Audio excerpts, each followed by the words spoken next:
Pardon me? It's on your radar. It's more than on the radar. We have a whole Good. team working Good. on, first we have a whole team working on the Garment Center. We're not ready to speak about what we're thinking now. I'm very happy that the Design Trust, MAS, and a lot of other people are thinking about it also. It always makes for better ideas. But we have a whole fashion team working at EDC, and there's a half a dozen new new programs that EDC is doing to grow the fashion industry, just like we're doing to grow the biomed industry, just like we're trying to keep the workers up in Hunts Point from moving to New Jersey. Yeah. So all these workers and all these people are very important to us. And yes, the Garment Center and the fashion industry is very important to us. And that's why not only are we partnering with Eric, and we have this wonderful incubator in which we're now seeing designers actually come out and be successful. That's right. Being successful, but we're working on not just with emerging designers, but we have a program that's going to help designers figure out how to make a business from design. We have a program that we're working on to get people in business positions, so it's not just designers, but people actually want to make businesses out of design. So yes, we are working on many, many aspects, and the Garment Center is one of them. But like I said, there have been a lot of eyes on this over the last, how many years, 20 years after, or more, and we are taking a fresh look at it again, and we're gonna make another try at it. It may not be perfect, it's going to be perfect. We are making an effort. It's going to be perfect. Did she answer your question? Thank you. Absolutely. Thank you. Next person? Hi, my name is Corey Johnson. First of all, I want to thank Vicki and Wally from CB5 for organizing this and putting it together. My question has to do with, we've heard tonight that some of the pressures have to do, of course, with zoning, and the 1987 zoning has been, with the special district, has been referenced. In 2007, correct me if I'm wrong, city planning eased some of the things that folks in the neighborhood had complained about. A lot of landlords said that, rents were being depressed because of that. And then the textile industry thought, we still want to have affordable rents to exist here. The question is, I'm a member of Community Board 4, adjacent to Community Board 5 to the west. And we're going through right now a ULURP that has to do with 11th Avenue. On the west side of 11th Avenue, city planning has said over and over and over again, they want to maintain light industrial manufacturing use over there. And it's a priority. And every conversation is saying they want to keep those jobs. They don't want to decrease the amount of square footage for that industry on the west side of 11th Avenue. It seems that since 2007, it hasn't entirely worked. It's gotten worse. It continues to decrease and decrease. That's what we've heard tonight. Is there a way for the city? This city planning commission has gone many times, and there's been over 120 city-initiated rezonings. With the crowd that we have here tonight and the coalition of people involved in this, is there a way to get city planning, with the support of EDC, to say, the easements that were done didn't work in 2007 entirely, and we need to take a fresh look at this in a community-initiated way? Is that possible? What's the way to move forward and tinker with the zoning? And lastly, we're in a historic district, so there are federal tax incentives to maintain the outsides of the property. Are there creative ways to think about tax abatements on manufacturing jobs for the insides of the building? That's a very all-broad question. Anybody want to answer? Well, I'll answer the last part here. Yeah, about the tax. I'm not city planning, so I'm not going to answer for them. But yes, there are many programs, incentives for industrial that are out there for expanding businesses, for growing businesses. So that is possible. I'm not that familiar with your rezoning, so I just want to say that it may have been that it got stuck in the recession. If it did get rezoned in 2007 and then we went into 2008, it's possible that was an effect of the slowdown that you're seeing now in your area. I'm not sure if it is the zoning. Eric, I don't know if you have. I don't think. And Patrick was here before who used to be with the city. But Eric, would you want to answer that? Yeah, I'm not aware of any of the easing of the zoning. I think what you might be talking about is what they did is from about halfway down between 8th and 9th. Anything moving west from there that was under 70,000 feet became you can develop, do whatever you want with it. It'd be kind of more of an as of right development. Exactly. So I think the idea behind it was they wanted to get rid of the parking lots, because there was a whole number of, a lot of parking lots that were in that area, and they wanted to have Right. people an opportunity to develop some of the parking lots. And that's really why a lot of the hotels actually sprang up. It's really the parking lots that went away. So there wasn't really a change in terms of the special garment center district. There wasn't a change in that zoning textually at all. What you saw was a change basically that went west of about, must be, I guess, about 150 feet down 8th Avenue, in between 8th and 9th on the side streets. That's the only change that I'm aware of. Thank you. Thank you. The next person, thank you. Hi, I'm Michelle Vale. I'm a handbag designer. I just wanted to go back to what Yoli said about, that the fashion industry, she asked, why isn't it cool? I mean, it should be the coolest thing here in New York. We've got, the greatest artistic abilities within these up-and-coming designers and existing designers at the couture level. Why can't we... Sorry, I'm talking right in the mic. Why can't we go back to that question of, why we don't have restaurants here, why we don't have more elaborate retail spaces, maybe inviting in someone like an Ian Schrager, someone like a Mario Batali into these intimate discussions to try and get them to invest in this area and rebirth it. Anybody want to answer that?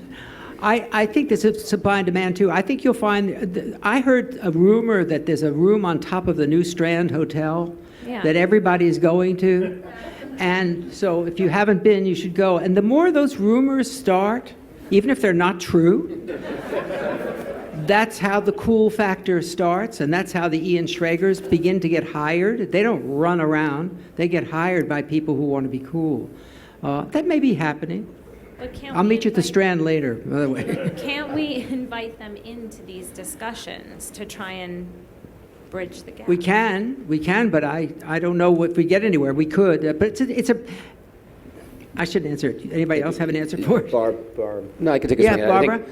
We are. I mean, that's one of the things with this group is reaching out to restaurants. One of the things that the design was told us 15 years ago was, why can't we get cool destination dining in the neighborhood? We talked to many restaurateurs. They want a 24/7 environment. One of the things we're doing is trying to communicate to them the changes that occur in this neighborhood. It's certainly not a 24/7 neighborhood, but we know New Yorkers will go anywhere for good dining. So the other thing that we collaborate is we have opportunities. Barbara, we on the can't hear avenues. you. You have opportunities on the avenues because you have bigger floor plates for retail. So the side streets is where you would really kind of want cool restaurants. But floor plates, radical retail floor plates on the side streets, which you know better than I do, Eric, are very, very small. They're very narrow and they're very deep. It's hard finding a suitable spot. And then it's hard finding an owner that wants restaurant on the ground floor Right. to get clothes upstairs. I can answer this on the restaurant tour. So, Yes. there's three reasons. One is 24/7 or activity that snowball effect around restaurants.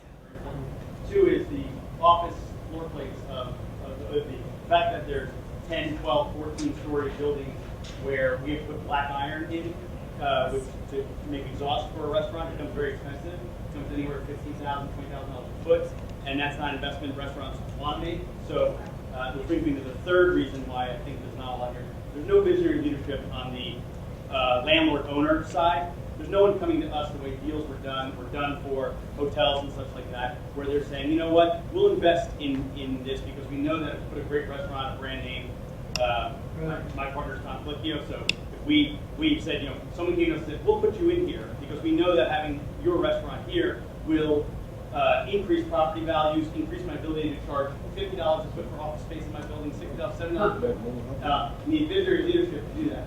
We just opened a restaurant on 29th and 1st next to the Morgue, NYU, and Bellevue Hospital, and it's packed because we have a visionary landlord in conjunction with EDC who has supported us through the entire project. And now the thing is humming. Now it's busy. It's an event space, and people get over there and they're like, wow, I didn't know this part of the city existed. But you have someone who is visionary helping the restaurateur do that. None of that. Every time I've ever had a conversation. What is your restaurant here? I own Witchcraft. Witchcraft. Okay, it's a good plug for that restaurant. Yeah. Yes, I know you. And every time that I've been approached by a landlord, they're trying to squeeze most dollar out of me. Even on, you were saying, Eric, about those 3 blocks south of 42nd Street. I looked at every space up on Broadway between 42nd and 34th Street, and every time she's trying to squeeze as much dollars out of me as possible, opposed to saying, putting you in is going to make you be able to appeal to a huge law firm for stories. They know that, but they won't admit it to me. Okay, the visionary problem is, basically, the reason we don't do that is because we're not able to bring that law firm to the area, because they That don't what? want to be there. But that's not true. It is true. Shannon Arms is taking on 1440, seven floors as back office space. As back office space, correct, as back office space, that's what they're doing. But look, it's back office space. I can tell you that Barbara and I set up a meeting a couple of years ago where we got a bunch of retail brokers to come in and talk about our area, and my question was, if I gave your clients 2 years of free rent, would they rent space in this neighborhood? And the answer was no. Okay, so that is some of the stuff that we've done. So why is it no? And part of it is what you said is true. It's because we need a leader. We need someone to come in and do it first. And that would help us. And I completely agree with you. Some of the things that I've done, I've changed some uses on 37th Street. There's the first bar in the neighborhood I put in. I've done some things to make changes. And what happens is you'll see people follow the leader. Retail is very funny that way. They basically follow it. The only people that Right. doesn't do it is Starbucks.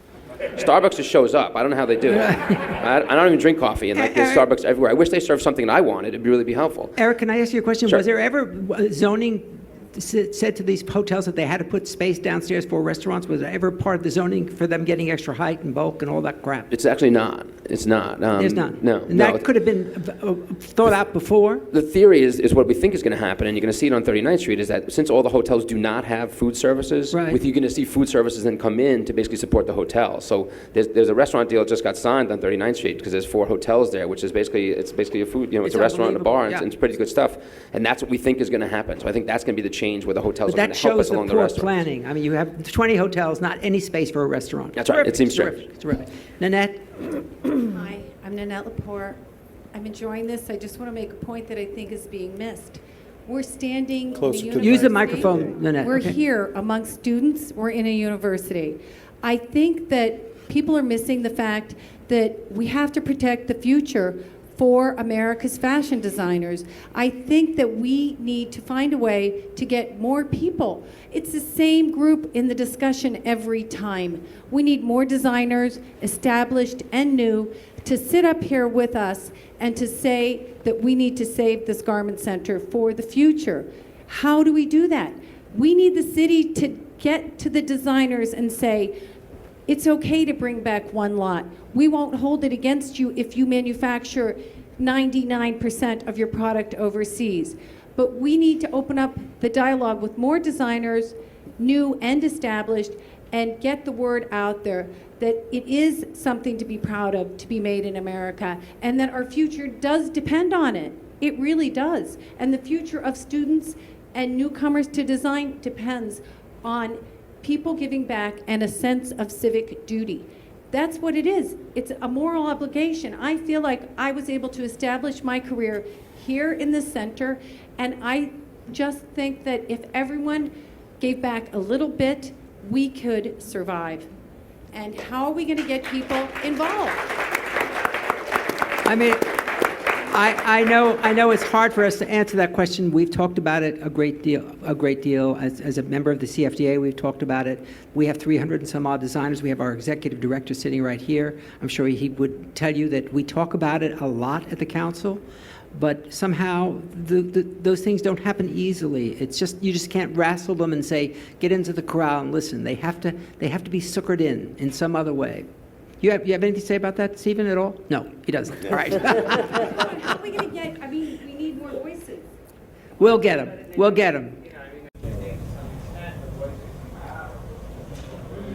Wait, microphone.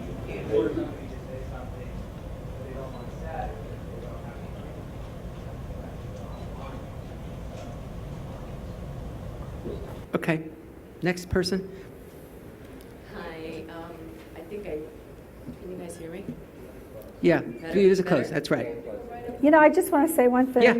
Nanette, thank you for what you do here in the Garment Center. Right, thank you, I just Nanette. want to applaud you for your passion on this.